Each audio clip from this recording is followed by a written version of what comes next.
And it's Barnes and Leslie on this Veterans Day. Thank you for your unwavering dedication. You have our respect and appreciation on this Veterans Day. Let's get into an instant request. What would you like? Text it to me, 470-741-9999. We'll get into Sleaze now. Presented by McDonald's. The best part about working at McDonald's is the people.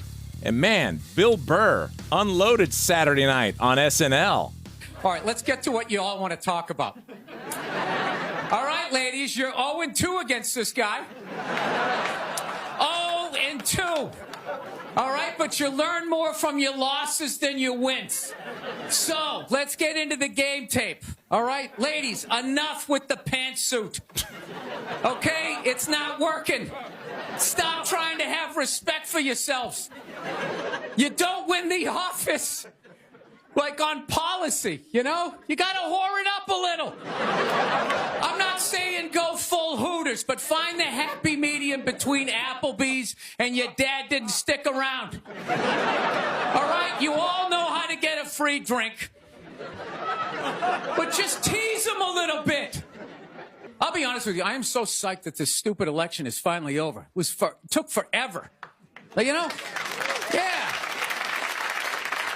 Everybody knew who they were voting for 4 years ago. And then they just drag you through a year and a half of this stuff.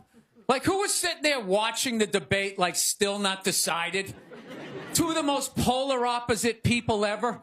It's like, all right, let's see. What does the orange bigot have to say?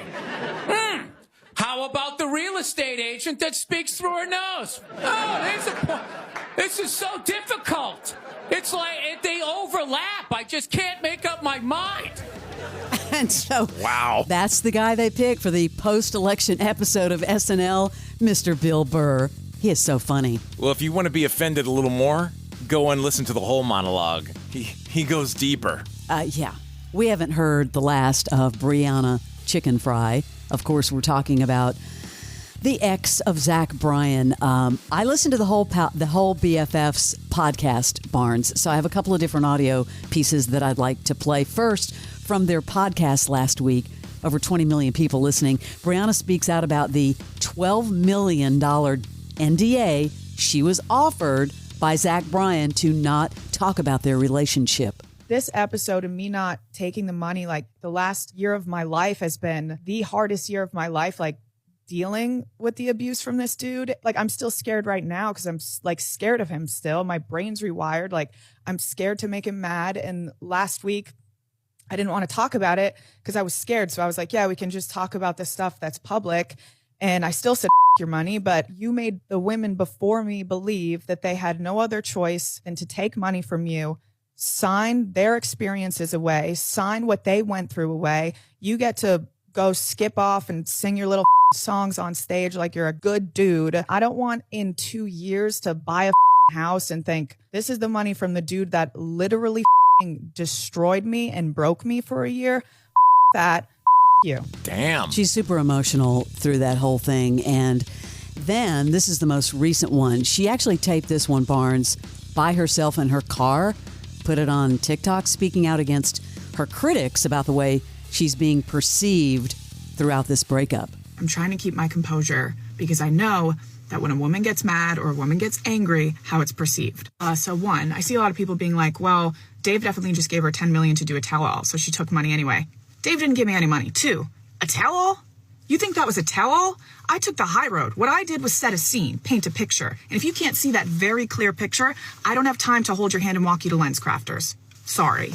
I am losing money right now. I am paying for storage. I am paying for movers. I am paying for flights back and forth to New York to go try and find an apartment. This is for the people that are so committed to misunderstanding me. I never once invalidated the abuse from the Menendez brothers. What I said was maybe they should just run away instead of murdering. Obviously, I was projecting. Back to the message I was trying to say when I was warning young girls, yeah, okay, men are still gonna do this, okay? So stay away from them. Let's protect ourselves. Everyone is relating to this right now. That's why I didn't take the money. It shouldn't be. This should not be a universal experience for women. And everyone being like, well, she should have known. He tells you right in his lyrics. I'm sorry. Where's the lyric about abusing women? Has he clapped back at all or had any response? I haven't seen it if he has.